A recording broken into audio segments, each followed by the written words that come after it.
And they all have a similar trajectory. They came from difficult childhoods. They had a great trauma affect their life. And the trauma could be of any kind of trauma. They weren't all the same trauma. And they refused to acknowledge the trauma. They didn't have the trauma. If you asked about the trauma, they would deny it up one side and down the other. Right. And Trauma? What yet, trauma? trauma, what trauma? I'm strong. I'm capable. I am a heroic individual. All I But can they're think so of is that song, I'm a lumberjack and I'm a...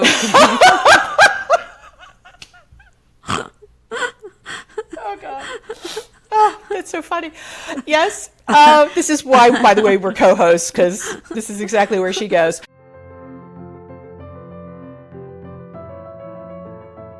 Hello and welcome to Love Letters to the Future. I'm your co-host, PJ Manney, and this is... Laura Tenenbaum. Hi, everybody. So I was just telling PJ how I'm more nervous about this than most things, and that's because today I will be interviewing PJ, and I'll just give you a little background about how this show started. It's PJ's brainchild. I know she says I'm your co-host, PJ Manney, but really she's the host and I'm the co-host. It's her idea, and it stems from her own story, her own upbringing, her own passions that we're going to go deeply into today. And she invited me to be the co-host of this show. And of course, I said yes. We've known each other for, I don't know, 2 decades or so. We met in a communication course that we were both taking, both very much interested in communication. And on some levels, I think, and I know that PJ also believes this, and I hope you listeners believe this too, that we are together the ideal co-hosts for this show, Love Letters to the Future. So I want to begin with your origin story, and I've heard little bits and bots of it, but I know that it starts with your father, who used to shove articles and stories under your bedroom door and forced you to read them. And some of these stories were what you call not good stories. There's different kinds of stories, and stories are important, but some stories can have a really negative influence on the reader. And these were the stories, I think, that, changed your life in the sense of what not to do. So tell us the story of how you learned what not to do when you were, I don't know, how old were you? Oh gosh, he probably started with these particular stories when I was about 12. And you have to understand that my father was not just a voracious reader, but actually a very famous book collector. So he is someone who read everything. He also was someone who had, and I need to acknowledge this because it's extremely important, a horrific childhood. And he was looking for answers. He was looking for ways to deal with the world the best way he knew how. So he was looking at stories to help solve his problems. To save him. To I save just him. have to say, when you say a horrific child, so he was an immigrant. His father abandoned him and his older brother when my dad was 6 months old. And his mother, who was mentally ill and a morphine addict, put him up for adoption. So he was in an orphanage for a while, and then his older brother said, I really want my baby boy toy back. They never really looked at him as a member of the family. So she brought him out of the orphanage to raise him, but she was a drug addict. As I like to joke, his 2 favorite stories were Long Day's Journey into Night and Death of a Salesman, both of which he lived in a really big way. So having a morphine addict as a mother, growing up painfully poor, coming home from school with his mother hiding behind the door with a butcher's knife thinking he was the devil. I mean, it was that kind of a child abuse and terror childhood. And didn't have much family around to protect him. So he was constantly reading. He did have an uncle who was a voracious reader and introduced him to books. And he discovered a series of books written by a woman named Ayn Rand. And I'm just going to interrupt to tell the audience PJ pronounces it Ayn Rand, which is the way that it should be pronounced, but many of you have heard of this person, and the public who doesn't know the correct pronunciation calls her Ayn Rand. It's Correct. spelled A Y-N. A A-Y-N. Y N, and her two famous books are, The Fountainhead and Atlas Shrugged. She's which were written other books written. as well. Yeah, written in the 40s, 50s. There was a very famous movie made of The Fountainhead. There was a really terrible movie made of Atlas Shrugged. Those books are Many years popular later. again. They're popular Well, again this now. is the They're kind of having a problem. resurgence, and yes, Yeah, so this is the problem. I just wanted our audience to be able to kind of relate to where you're Yes, coming from. absolutely. So your Absolutely. dad So is reading how do you Ayn pronounce? Rand, How do you Ayn Ayn Rand. Rand? So he's reading these books when he's a teenager, and he discovers that she lives in Manhattan like he does. Well, actually, he lives in the Bronx, but a quick train. Lives in New York City.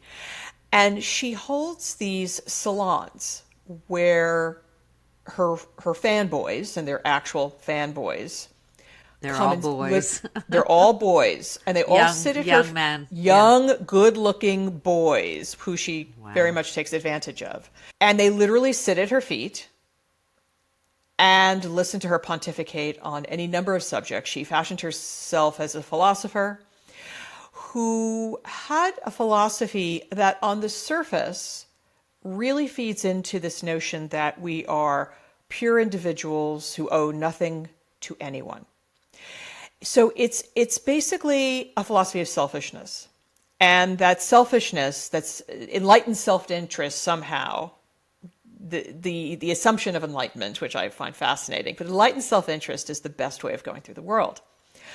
The problem is, of course, we realize this does not work. And I realized it didn't work as a teenager, being forced to read these stories. My father would make me read every book she had ever written. Every month, her organization, who published a newsletter called The Objectivist, would publish, even after she died, there were still, I believe there's still an objectivist organization, would publish these newsletters, and he'd slip them under my door because by that point I was a teenager, and I would be quizzed at the dinner table. So I That's got a so real hardcore. Can I just it's say, so like, it's that's so hardcore. hardcore. Yeah, it was a brainwashing. Attempted brainwashing. It was an Yes, attempted. attempted Yeah. brainwashing. I actually lived in the world and saw plenty of examples where she was 100% wrong, and that we needed to learn to work together, have community, that civilization only was created through a combination of possibly self-interest, but also altruism, community, a sense of society where we're all working together to accomplish a goal. Can you give us an example of, like, Everything from the International Space Station, which is actually often used by a number of academics as an example of one of the greatest cooperative ventures ever in the history of mankind, because countries that were technically enemies worked together to build pieces and get this thing up into space and man it from all these different countries. So this was where governments, again, technically not on the same side, were working together in science for the good of science, for the good of knowledge and understanding and expansion of what it meant to be human and where it meant to be human, to do these incredible things, and where we have learned so much about what it is to be human. give us an example of the other side that you saw when you were like 12 or 13 or 15 or something like that? Well, what I saw even then was, for instance, I went to sleepaway camp. And it was a classic, right out of the old version of The Parent Trap, where the kids are in uniforms, little, white shirts and green shorts, and we're walking all over and singing as we go. And it was like, it was like we're just short of Edelweiss. It was, it was all living in tents and hiking all the time and canoeing and sailing. It was a very outdoor life. And for 2 months every summer, we would come together and create a community where we were responsible, every single one of us, of learning to cooperate. Cooperation is the key word in all of these conversations. Learning to cooperate to, again, make something bigger than ourselves. So there's no way a kid could like fix the dinner, build the tent, know where to go on the canoe trip. It couldn't be possible. Well, to certainly do as it a on child, it was very hard to know how to do those things by yourself. So not only did you have to learn from people who had done it before you, but some of these things were big endeavors. You were doing a big trip. So we have to plan all these meals. So let's say we're, 4 or 5 nights out along, through the presidential mountain ranges in New England. So who's planning the actual hike? How are we putting together all the food necessary for the hike? Who's going to be doing the first aid? How do we deal with communications? How do we deal with the transportation there and back? All of these things. And the kids would run it. Like, this was the point, is the counselors were teaching the kids how to do these things on their own. We weren't looking to counselors to always run everything. Shout out to the Aloha camps, which have many camps in Vermont. Aloha. So here I am 2 months every summer going away to this incredible place, which is not just teaching me personal agency in a huge way, but also teaching me how to work together and cooperate, which is something my parents never did because they didn't actually hold those as values, which I thought was so interesting. And through learning to work together, we did these incredible things. One of the reasons why companies love music kids, theater kids, and sports kids is that we learn to work well with others, right? You have to pull together, all row in the same direction to make a thing from nothing. I was seeing how this actually worked in the real world in all of my personal experiences. And so I would read these books and go, these are like, I didn't know what propaganda was until I was a teenager, and then I went, this is propaganda. Like, this is a really seductive false story. And I saw how it was damaging my father. That was really the key. I saw how this reliance on his belief that only he was capable of doing anything for himself, that the act of asking for help was somehow weak, dangerous, and ultimately destructive, where in fact, we know from all of human history, it's exactly the opposite. Of course, it bonds people to you when you ask for help. So can I just respond to that for a second? 2 things. One is how deeply sad. Let's just take a moment. And 2 is it's so ubiquitous now. Exactly. And what I discovered through really studying my father and other people for many years, decades, I've studied these people who have been the Rand fanboys. The Rand fans. Yeah, and again, very few women. There are some women who are fans, but most of them are men. And they all have a similar trajectory. They came from difficult childhoods. They had a great trauma affect their life. And the trauma could be of any kind of trauma. They weren't all the same trauma. And they refused to acknowledge the trauma. They didn't have the trauma. If you asked about the trauma, they would deny it up one side and down the other. Right. And trauma? yet, What trauma? Trauma? What trauma? I'm strong. I'm capable. I am a heroic individual. All I can think of is that song, I'm a lumberjack and I'm a...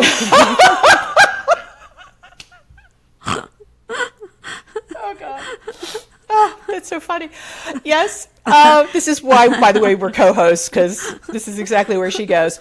So it is really sad because I see so many of these men, they're so damaged, profoundly damaged, but they're holding themselves together like Frankenstein's creature through all of these strange philosophies that the slightest wind blows apart, but they can't handle that. So they keep on cutting themselves off from anybody who might say to them, it's very nice to learn self-belief, but you can't then deny the rest of the social contract.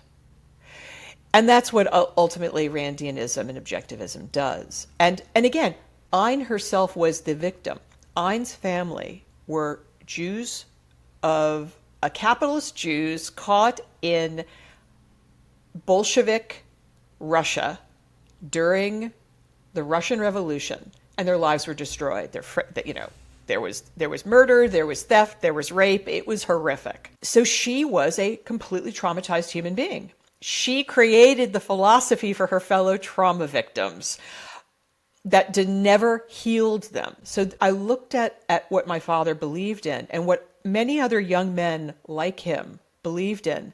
And they were all victims of some form of personality trauma that they would never address. I mean, these were people who often denied that psychology or psychiatry might be any help. They denied that any help was possible. All they had to do was pull themselves up by their bootstraps. It was so apparent to me as a teenager that this was a bad story and that it was actually destroying my father, and ultimately did. Well, going back to you, though, one of the things that I've heard you say as we've been talking about creating this podcast is that stories are how we learn. We make ourselves human by our storytelling, and we can tell stories that are, what's the word for it when it's like, don't do that. There's that kind cautionary of story. Tales. Cautionary tale. So it sounds like you lived this cautionary tale with your father, and then of course you have been, I believe, so tell me if I'm wrong, you've been on a mission to tell better stories pretty much since you were a teenager. Yeah. And I became, I've always loved stories. I'm sure I love stories because it's partially genetic. But you're also human also. All humans. Right, I'm human. I would argue humans that, love stories. Yeah. But I felt that I needed to also help create stories. And when I was young and didn't know I was dyslexic and dyscalculic, dysgraphic, and, all the other stuff that I had, I thought, because I was told I would never be able to write, I thought that I would then instead become a performer, because that would be a way to be able to tell stories. Mm-hmm. So I was trained to be a triple threat. Age 15 was the year my life turned upside down. I had a accident on stage, punched in the face, my face shattered. So I had to have all kinds of reconstructive surgery, which stopped me from being a classical singer. I was also told if I was going to be a professional dancer, I had to leave home and basically go start. Then I did a summer with the Royal Academy of Dramatic Arts, and they said, in London. Well, actually, they did an American program, but it is a British school. Basically, for them, it's to cherry pick American actors, and they invited me back. So they invited me to London. All of this happened at the spring and summer. I was 15. I'm dying to know what play it was that you got punched in the face. It was a Victorian comedic melodrama, like a parody of a Victorian melodrama. It's terrible. It's terrible. No, there was a fake fight on stage, and my best friend forgot to pull his punch in a kind of fist fight that went awry, and I'm in the middle of it, and it was like a Rube Goldberg machine of fists flying, and it ended up on my face. There is a tendency, you can rehearse fight scenes over and over again, but there's a tendency in the heat of the moment you get very excited and the fighters lean in instead of pulling back. So that's exactly what happened. You have to be very well trained as a fighter in order to not get your face smashed in. And a bunch of teenagers, exactly. And then the final nail in the coffin of being a performer was when I was a child, through a weird set of circumstances, my mother's best friend became the interior designer for Marcia and George Lucas. And they wanted to collect art and paintings. And every time they walked into a gallery, the gallery owner would add a zero to the end of the price. So my mother's best friend said, can you guide George and Marcia through the art world, introduce them to all your friends, because you have very similar taste, and, tell these dealers to stop taking advantage of them. So my parents did. And of course, I had just seen Star Wars. This was 1978. In 77, Star Wars had come out. So imagine you're 14 and you're just like, oh my God, my hero, I'm hanging out with my hero. So when I'm 15, they say, well, we could give you a screen test, but we actually think you're too smart to be a performer. And I got the same message from the people from RADA who were like, you need to be behind the scenes. And the Royal Academy. Yeah, the Royal Academy. Sorry, thank you. Royal Academy directors were like, we'd love to have you, but we think you would have a better life behind the scenes. And George and Marcia said, Behind the you'll have a camera, better, on the other side of behind the camera. lens. Yeah. And George and Marcia said, you'll have a better life behind the lens. They all influenced me to not become a performer and instead go to college, university, and study film. So that was this convergence of all these people and all these accidents and all these things that all happened within this really So short wild. period. It was so weird. And, so by the time I was applying to college at 15 and trying to figure out, where I wanted to go and what I wanted to do. So again, always wanted to tell stories. And of course, going into filmmaking is another way to tell stories because I was told I couldn't write, so I was trying to figure out how to find a place. How do you make a film? How do you tell stories? So, okay, you wrote this essay, I think it was 2007 or 2008, which is, and I'll just remind anybody who's listening, I think the iPhone came out in 2007 and Facebook started in 2006, something there. So basically we just have iPhones and we just have the very beginnings of social media. And you write this essay about how these new technologies have the potential to impact storytelling and the empathic nature of storytelling. And they could go either of two directions. So I have a lot of different topics that I want to talk about this, but in this essay, you don't really talk about film much. You talk about novels a lot and written stories. So let's just start there. So the essay is actually a journal article. So it is an academic paper. So because it's an academic paper, I was basing my research on a really influential book written by Jane Smiley, the novelist Jane Smiley, called 13 Ways of Looking at the Novel. And she basically spent a year reading 100 novels that were basically the history of the novel and analyzing the different ways the novel has affected us, why the novel was created and how it affected us. And it was a deeply profound work for me. And after I read that, I kind of had this epiphany.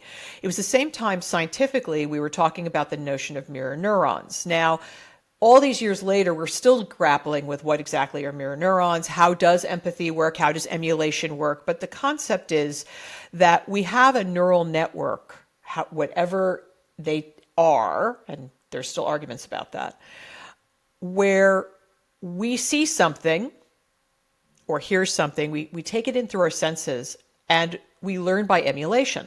So a child learns to eat by watching someone eat, learns to walk by watching someone walk. They discovered that when they had monkeys in a lab in Italy hooked up reading their brain waves and a researcher happened to be eating ice cream, that the parts of the brain that would register eating lit up in the monkey without the monkey eating the ice cream.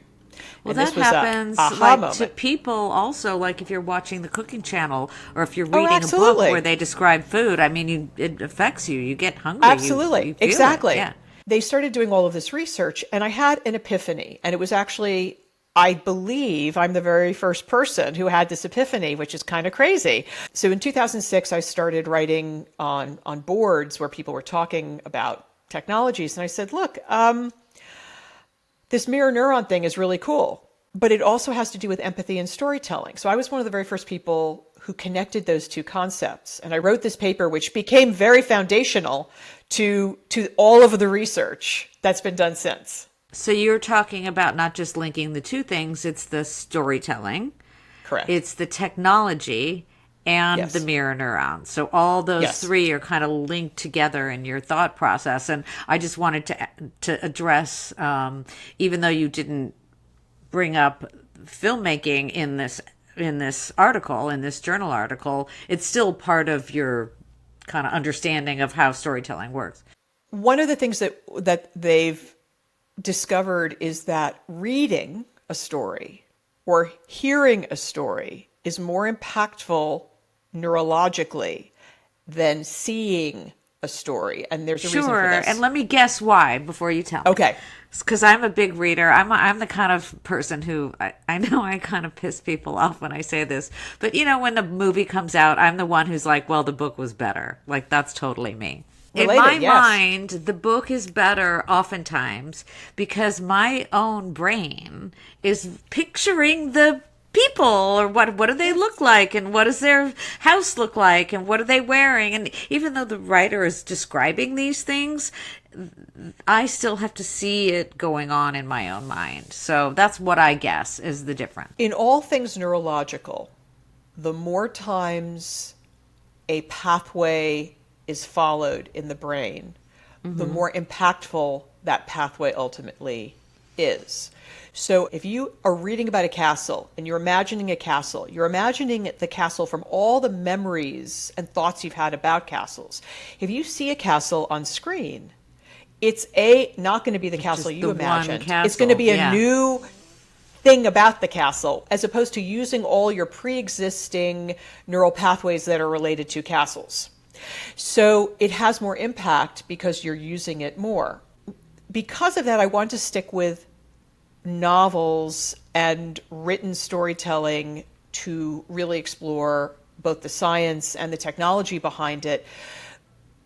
To start, although the essay does go into, virtual reality and video and all the rest at the end of the essay, Gaming, I think you mentioned. Gaming, all of that, because that is the direction the storytelling is obviously gone.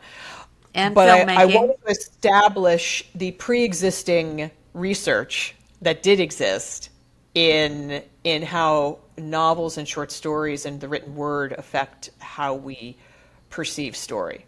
Okay, so let's talk about for a while this idea that people are reading less. I'm going to just pull up something you said in this article. You said something along the lines of when people asked George Bush, former President George Bush, what his favorite book was, he said The Hungry Caterpillar, which isn't really even a book. I mean, we could poke fun at George Bush if we want to, but Absolutely. I don't think that's the point. The point No. being that him and a whole bunch of other people are reading less. Yes. And that's part and parcel of a whole psychological template. When that actually comes out of Jane Smiley's research, and she compared it to Al Gore, because they asked both presidential candidates what their favorite books were. And Al Gore said Stendhal's The Red and the Black, which is a famous French novel about revolution. But yes, we are reading less. Part of that is the nature of the technologies that we're using right now. Part of it is the nature of the dopamine hits we get from iPhone and computer technologies.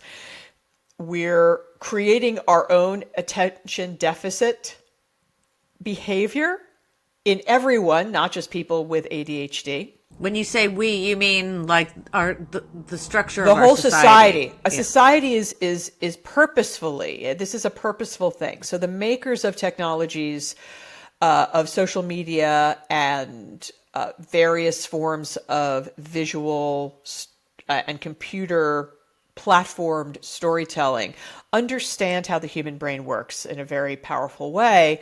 And they designed their platforms specifically to engage you and never let you go. But the only way they can do that is novelty and short bits and TikToks and things that grab you for a moment. And then before you can get bored, they're on to the next. So it's dopamine, dopamine, dopamine, dopamine. So it's feeding that pleasure center.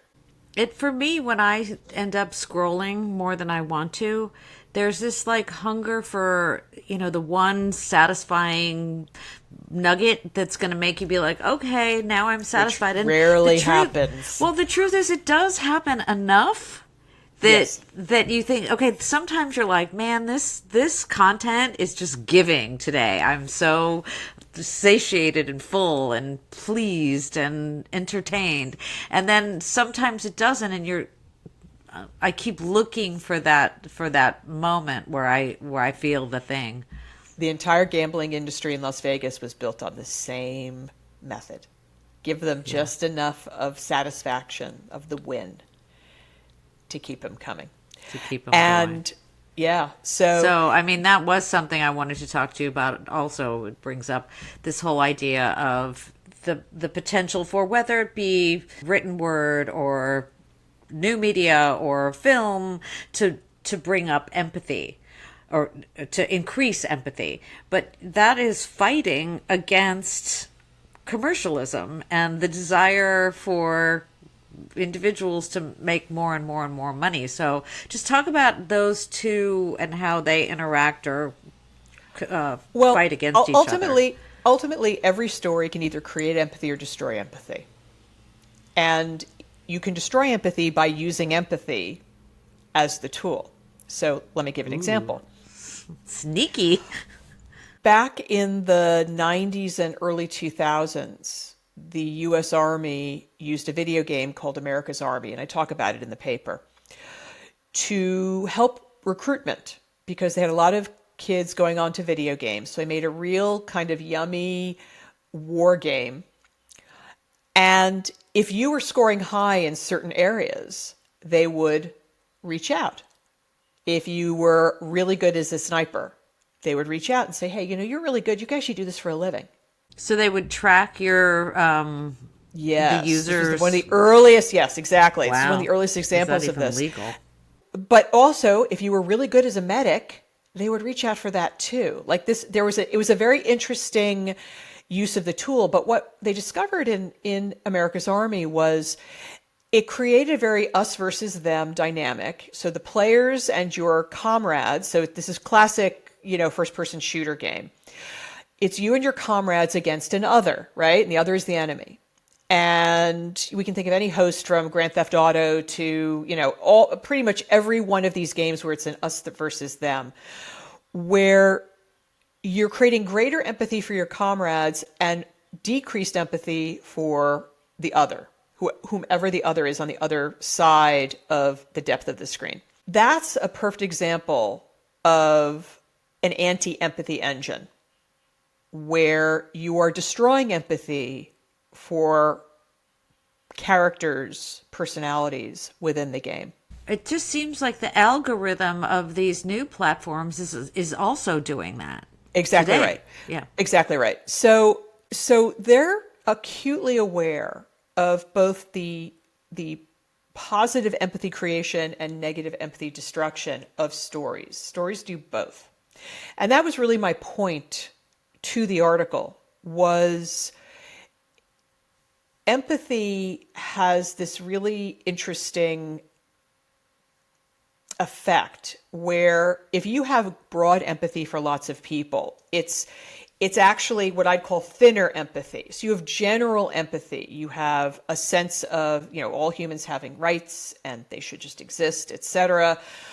But people with very deep, profound empathy often only have empathy for a small group of people. Right, like your immediate family or something. That's Correct. Or interesting. your type, your people, whomever, however you self-define. And that very deep, profound empathy for a small group is actually what creates conflict. Of So course. that's why those kinds of games are built to create conflict. That's why social media platforms are designed to create conflict. They're designed to create the us versus them dynamic that builds more empathy for those who are like you and less empathy for those who are not. So they're hijacking our brain's ability, to use stories in a positive way, to actually make you use stories in a negative way. Well, sure. And you've been going on. I mean, this essay or journal article you wrote or was published in 2008, and you've been going on about this for And a on and while, on and on about it. advocating for using these technologies for increasing rather than decreasing empathy. So how, if that essay came out in 2008 and where you were saying we should be using these technologies, let's do it this, come on everybody, write more stories, how would you say 17 some odd years later, how are we doing? Well, sadly, I think my essay is part of my entire history of cautionary tales, which is there are lots of people in the world who go, aha, I have no morals or ethics. I am a dark triad or tetrad personality. And this is a really good idea, and I'm going to take advantage of it. And I'm going to do the thing that she said not to do because I can make a lot of money from it. So on one hand, I don't think I'm solely responsible for the destruction of the world. On the other hand, I do think that we have to put the blame where it lies in people who purposefully, with knowledge and forethought, hijacked understandings of psychology and technology to use against their customers and society. Well, it's similar to like people know that fat and sugar and oil are bad for people, but yet they concoct snack foods with exactly those things in it, so Because they're people addictive. can not stop eating them, and then they can make more money. So it Exactly. seems like that's everywhere. You use the term weaponized narrative, so I think that's really interesting, like as a term. So go ahead and talk about that for a minute. I didn't come up with it, and I can't remember who did, but it's a great phrase. Weaponized narrative is when you use the tools of narrative, the tools of storytelling, to create a profoundly destructive outcome. So propaganda is weaponized narrative. And it's not that we haven't used propaganda or other forms of weaponized narrative in the past, whether it's, othering people, name calling, telling stories about groups of people that are not just false, but are designed to cut them off and other them from the rest of society. This has existed since we are human. And it's doubling down now. This is the issue. With technologies that are so pervasive, everyone has an iPhone. It's, in many ways part of everyone's brains now. That becomes an always-on window to the use of weaponized narratives to destroy relationships between people. So when people are weaponizing narrative, they're not just othering and saying those guys are the bad guys. They are purposefully putting a wall between you and the rest of society so that they can divide and conquer, so they can get more people on their side, but mostly divide and conquer. Because you always have to remember that the people who are doing it are a very small, tiny number of people in the world versus the vast mass of people who don't have the same power and influence they have. And they're the victims of these narratives being told to them that are lies. Of course. So my books are about the weaponization of narrative. All my writing is about, hey, everybody, look over here. The guy behind the curtain pulling the levers, the great and powerful Oz, is a schmuck who read too much Ayn Rand and is hurting all of us. Yeah. Is hurting everybody. So, most of your stories are the cautionary tales then. And I just want to say before we go on, I don't want people to think that, we hate social media or we hate technology. I'm obviously a huge fan. I have a big platform on TikTok. I love creating TikToks. I mean, there are examples, and this is my next question. I don't know if you've heard of this trend on social media called story time. No. Where people just tell stories. Yeah. Some of my most popular content that I've created is, story time. Story time is kind of how you start, and then you tell a story, not necessarily a cautionary tale. Sometimes it's just an interesting tale, and in order to get people to know you better. I love it. I think the more ways we can show that people everywhere are human, have a right to be, a right to exist, a right to live, laugh, and love, a right to have rights. But no pillows that say that. Everyone getting a chance to tell their stories is the good part of social media, the good part of the internet, the good part of where storytelling is going. I do feel like that is one of the best ways to convince people that we all are worthy of existing. We all have lives and loves, and we all are, at our essence, similar. The othering is designed to make you think that those people aren't like you. But everyone wants to be in family and community and relationship. Everyone wants to feel they belong. They Connected. want connected. They want food in their mouth, roof over their head, a place to get a good night's sleep, and to feel safe. And the fact that we're creating a world where there are people who are purposefully trying to deny other humans that is, I believe, one of the most horrifying things that we have done in our present history. Yeah. Do you see society as like, you know how Martin Luther King famously said the arc of justice bent, the arc of The moral arc of the the moral arc universe of the universe bends bends towards toward justice. yes. Well, I think Obama just recently added an addendum to that, but someone has to do the moving, Someone has to do meaning the bending. all of us have to do the bending. We have to be bending the moral arc to justice. It doesn't do it. There's no natural physics, law of physics that says the arc of the universe will bend towards justice. Human beings, every single human being has to bend that arc for themselves. And you can do it in big ways, you can do it in small ways. But we But all have we have to bend it for bend each it other too. for each other. I Well, guess this is the I mean, if point. I bend mine, then it's easier for the next person to bend theirs. I don't know. It's so complicated. That sounds to me a little bit just to push back, like the everybody for themselves, pick your own self up by No, your I think it's bootstraps. exactly the opposite. I think what he's saying is the only way to do it for the universe is for everybody to grab a piece and start bending. I think he's saying that we all have to do it together. There is no savior to bend that moral arc towards Oh, I see. justice. Yeah, we're not That waiting we're for somebody all, around we can't to. wait for anybody. You've got to do it yourself, and everybody has to do it in the way that best they're capable of in whatever time, place, and moment. And in your case, you want to do it through the new mythos The and new this mythos, podcast and yeah, your yeah. own storytelling in order to Absolutely. tell better stories. And here's the thing. I wrote a second paper, which actually started as a keynote I gave at UC Santa Cruz's social fiction conference.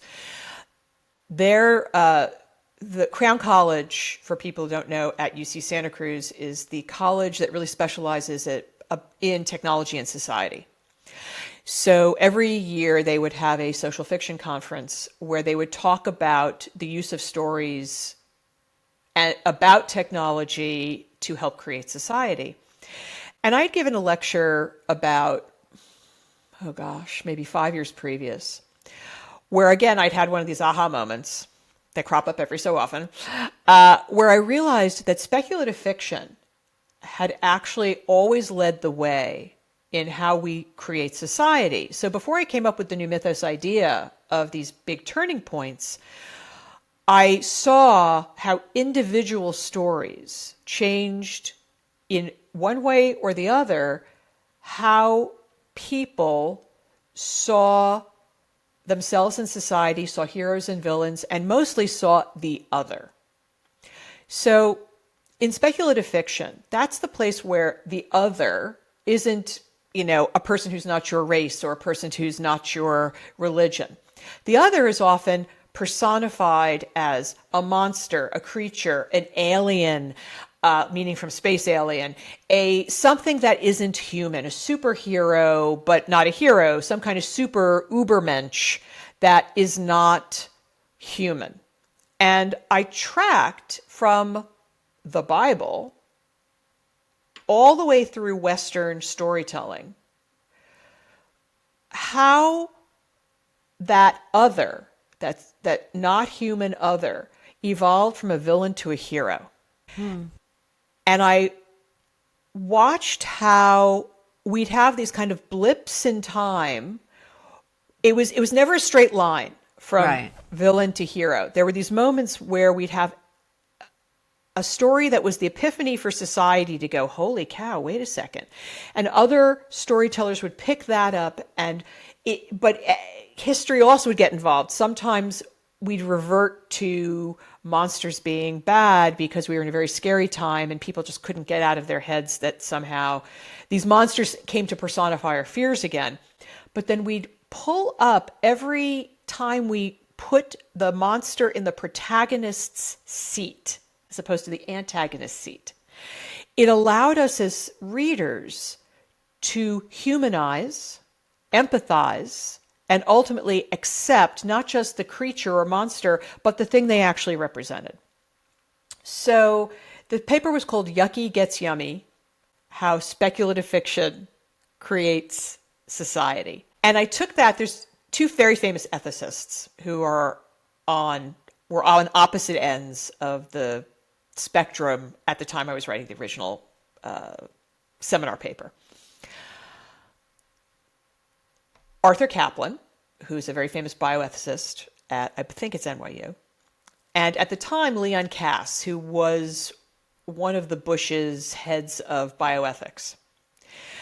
And Leon Kass believed that anything that we inherently felt revulsion about was morally wrong. The idea being that if I think something's yucky, it's a bad thing. The problem with this idea is that it's been used throughout human history, from literally the very beginnings of technology, to say, I feel very uncomfortable about that thing, therefore it's morally wrong, therefore God doesn't will it, it's against God's will, it's against human nature. For instance, like prostheses, right? You know, someone with a fake arm or leg. In the ancient times, people would be like, oh, that's scary. Or the classic was pain relief in childbirth. Up through the 19th century, the idea of giving women pain relief while giving birth to a child was considered against God's will, morally wrong. Eve suffered, therefore all women should suffer. And then, chloroform was invented, and which is a gas, often in a liquid form, but you can make it into a gas form, where if you breathed it in, it knocked you out. Well, guess what? Queen Victoria was a little tiny woman who had many, many pregnancies, and she was fed up to here with being in agony in childbirth. She said, give me the chloroform. And they did. And she was able to give birth with less pain. And she said, hey, everybody, this chloroform stuff is really great. How do you know it wasn't just run-of-the-mill misogyny and not, But everything, all of these are misogyny. All of these things are misogyny with the excuse. But it's when you knock down the excuse that suddenly they have no place to sit the misogyny. You have to destroy the excuse so the misogyny has nowhere to land. When Queen Victoria said, if it's good enough for me, I think women everywhere should try this stuff, suddenly pain relief in childbirth became an okay thing. The big one in our lifetimes was in vitro fertilization. So it was morally wrong. It was against God's will. If women can't have babies, they should never have them. It's icky, it's yucky, therefore it shouldn't exist. And Arthur Caplan named this thing the yuck factor. Like he was like, people like Leon Kass think if it's a yucky thing, it shouldn't exist. That's just insane, because that's just a deficit of imagination. Did they ever say this about boner pills? Exactly. I mean, this is the point, is the yuck factor is a disguise for, often in medicine, misogyny. So when IVF suddenly became successful and popular, suddenly the yuck disappeared. People are having IVF everywhere, and we're having happy families and children, and the yuck disappeared. So it's when we get to try these things, we see it isn't morally reprehensible. It isn't against God's will. It simply is a tool for which infertile couples can have children. That's when the yuck disappears. That's when the moralists who don't want anything to change and don't want women to have good lives get shut up and they go pick another target. So When are we going to stop hating gay people and trans people then, and let everybody love who they love and identify how they identify? We will get there eventually. The reason we're in such a horrific period right now is actually about the new mythos, the up and down of historical trends that occur during especially a period like this, where there's a pushback. There's a pushback by very frightened people who see that people who they've been able to victimize and other, so they can feel better about themselves, are no longer being victimized and othered. So they create a horrific pushback and backlash. But ultimately, it's two steps forward, one step back. That phrase exists for a reason, because that's how humans create society. So in all of these stories, making the antagonist a protagonist, here's a good example for you. During AIDS, there were a lot of vampire stories, and vampirism as a monster became an AIDS metaphor. But through it, it wasn't about necessarily being scared of the vampire as much as having sympathy for the vampire, having empathy for the vampire. We got to tell stories like Interview with a Vampire and the rest of those stories where we got to understand the vampires as protagonists. We got to be in their shoes. When you're in the shoes of the, quote, monster, you suddenly understand why they're monsters. It started with, in many ways, all the way back to the Bible, but we have these touchstones of things like Frankenstein, where the creature in the novel gets for the very first time to tell its own story from its point of view. And you realize you're an abused child. Your father abandoned you. You've been abused everywhere you've gone. So of course you're lashing out, and you have more compassion and thoughtfulness than your scientist father creator, Victor Frankenstein. And we realize what a morally corrupt asshole Victor is. When the actual center of the novel, the creature who tells their story, is the most empathetic story in the entire novel. So there are these moments where we would get these ideas that, okay, hold on, maybe the monster isn't bad. Maybe the thing that is different than me isn't bad, because ultimately creatures, monsters, aliens are simply different from you. It's how they're used in the story. Take this all the way into our present time and you think about like X-Men, right? So that becomes a story about tolerance because we know the X-Men. We're watching through the protagonist X-Men's eyes. We're seeing that they're mutants and they're only trying to help, but people are using the fear of them to drive political agendas. So it couldn't be more about whether you're gay, whether you're trans, whether you're simply different, whether you're somehow different than what a certain group of people have decided is normal, when of course all of this is normal. There have been LGBTQIA people through Forever. all of human history, Always. all of human history, Yeah, in the always. same numbers, except they may not have admitted it to you because Right. it wasn't safe. You know, this isn't something that has ever increased. It's always been the same. It's just people who live in fear that somehow their way of life is disappearing, which is future shock. Very important part of the whole story of empathy is when we go into periods of great change, we all go into future shock. We're so terrified by the rapid acceleration of change. We go to blame other people, right? Blame, blame, blame, blame. And if you're a dark triad or tetrad personality, you only blame. You're never the cause of the thing. You're always looking to blame other people. You pick scapegoats.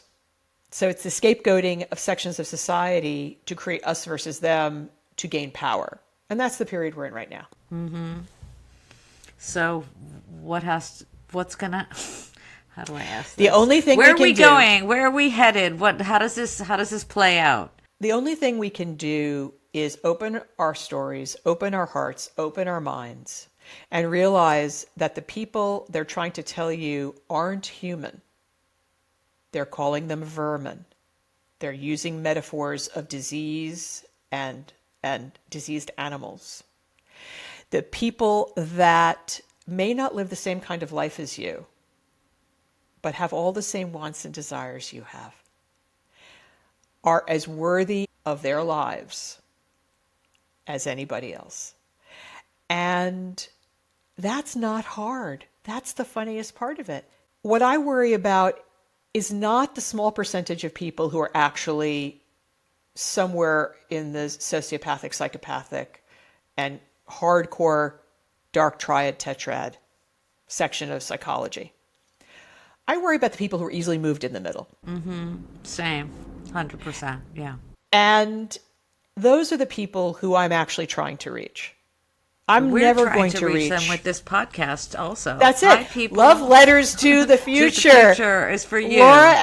Laura and I are trying to reach the people in the middle who don't know that the messaging they're getting is affecting them in really dangerous, destructive ways. That we can actually work together to make a better world. We don't have to work together to make a worse world.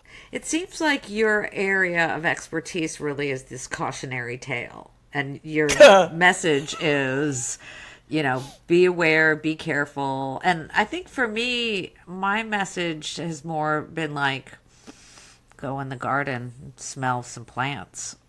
I'm more, Yeah. So we kind of complement each other in that regard. Absolutely. Absolutely. And what I would like to do is tell more stories like your story. Because what I discovered through to telling the positive side.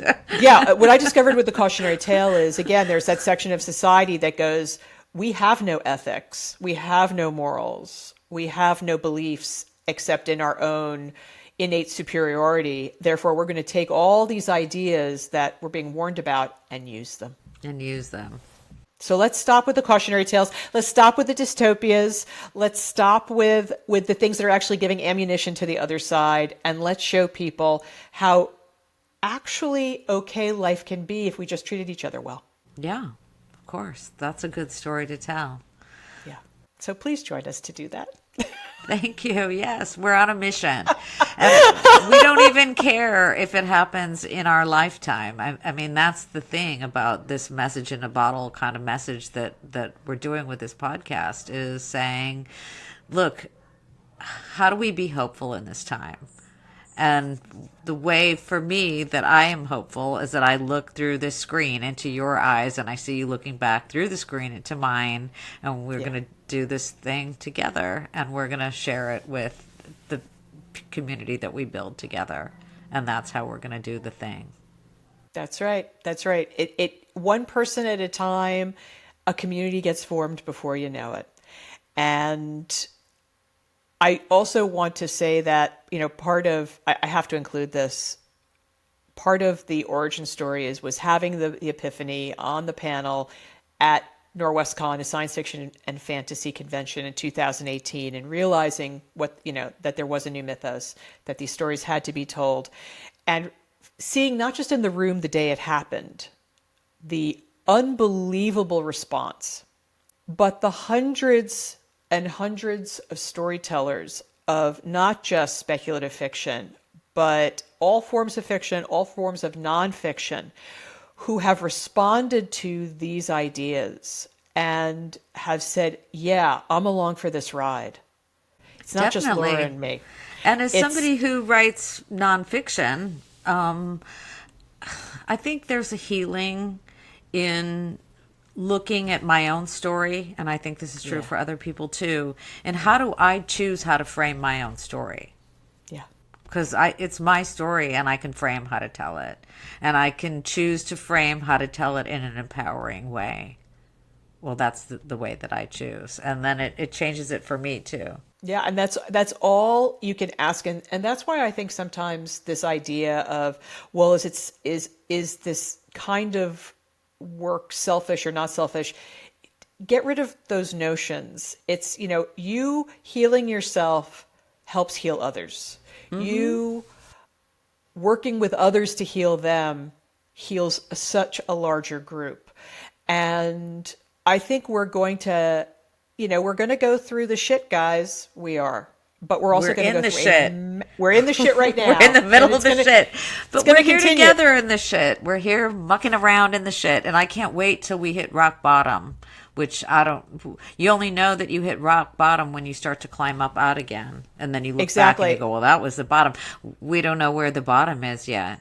And there's going to be a mass healing, because that also shows us in history that there are these times where, in massive paradigm shifting conflict, new mythos shifting conflict, we do come to an equilibrium point where people wake up out of this nightmare that they've sometimes put themselves in, and realize, wow, there really is another way.